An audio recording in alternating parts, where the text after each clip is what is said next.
Minggu ini kita masuk ke dalam perenungan Katekismus Reformasi, minggu yang ke-9. Dan seperti biasa saya akan membacakan pertanyaannya, lalu kita akan membaca bersama-sama jawaban serta ayat bacaannya. Pertanyaan yang ke-9, apakah Tuhan masih terlibat dalam ciptaan sampai saat ini? Ya, Tuhan bukan hanya pencipta tetapi juga pemelihara segala sesuatu. Dia menopang dan mengatur segala sesuatu dengan hikmat-Nya yang kekal dan kuasa-Nya yang selalu ada. Sehingga segala sesuatu datang kepada kita bukan secara kebetulan, melainkan dari tangan-Nya yang penuh kasih dan kuasa. Karena itu, kita dapat bersabar ketika hal-hal terjadi di luar kendali kita, dan bersyukur ketika semua berjalan dengan baik, serta memiliki keyakinan di dalam Bapa, dengan mengetahui bahwa tidak ada hal yang dapat memisahkan kita dari kasih-Nya. Kita baca di Roma 8 ayat 38 dan 39. Sebab aku yakin bahwa baik maut maupun hidup, baik malaikat-malaikat maupun pemerintah-pemerintah, baik yang ada sekarang maupun yang akan datang, atau kuasa-kuasa, baik yang di atas maupun yang di bawah, ataupun sesuatu makhluk lain, tidak akan dapat memisahkan kita dari kasih Allah yang ada dalam Kristus Yesus Tuhan kita.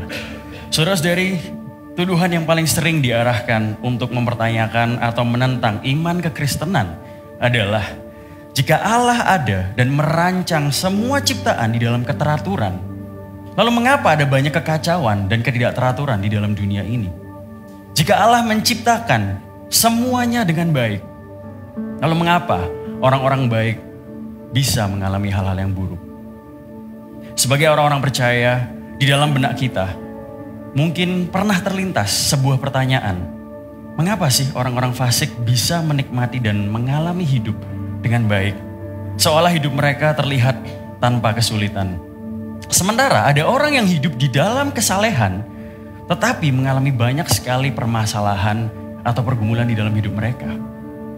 Setiap tuduhan-tuduhan tersebut secara tidak langsung ingin mengatakan bahwa sesungguhnya Allah tidak memegang kendali atas segala sesuatu yang terjadi di dalam dunia ini.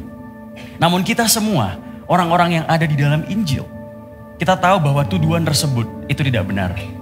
Allah yang kita sembah adalah Allah yang mencipta alam semesta dan seluruh isinya.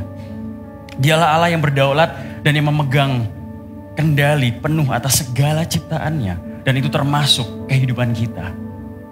Bahkan firman Tuhan pernah mengatakan bahwa sebelum kita dibentuk di dalam rahim ibu kita, Allah terlebih dahulu mengenal kita. Ini adalah sebuah kebenaran yang luar biasa, saudara-saudari. Dan sesungguhnya Allah tidak pernah diatur oleh keadaan. Justru sebaliknya, segala sesuatu di dalam hidup kita berada di dalam kedaulatan dan kemahatauan Allah yang tidak terbatas. Ia menopang segala sesuatu dengan firman-Nya yang penuh kuasa. Bahkan ketika dosa masuk ke dalam dunia, dan ini adalah akibat dari ketidaktaatan manusia, segala sesuatu tetap ada di dalam kedaulatan Allah kita. Mungkin saat ini kita sedang mengalami sebuah penderitaan atau pergumulan di dalam hidup kita yang membuat kita bertanya, Tuhan, mengapa penderitaan ini terjadi di dalam hidupku belakangan ini atau saat ini bahkan? Nah, saat ini saya mengajak kita semua untuk merenungkan pertanyaan yang lain, yaitu mengapa Allah mau mengorbankan Kristus, anaknya yang dikasihinya, mati untuk kita? Dan mengapa Kristus memilih untuk menjalani penderitaan bagi kita semua yang berdosa ini? Saudara-saudari, kita semua adalah pendosa yang sebetulnya tidak layak untuk dikasihi. Namun karena kasih Allah, maka Kristus gantikan kita. Dan Ia menjalani penderitaan yang seharusnya kita semua jalani. Saudara, kebenaran ini memberikan kepada kita pengharapan bahwa Kristus akan selalu melingkupi kita dengan kasih-Nya.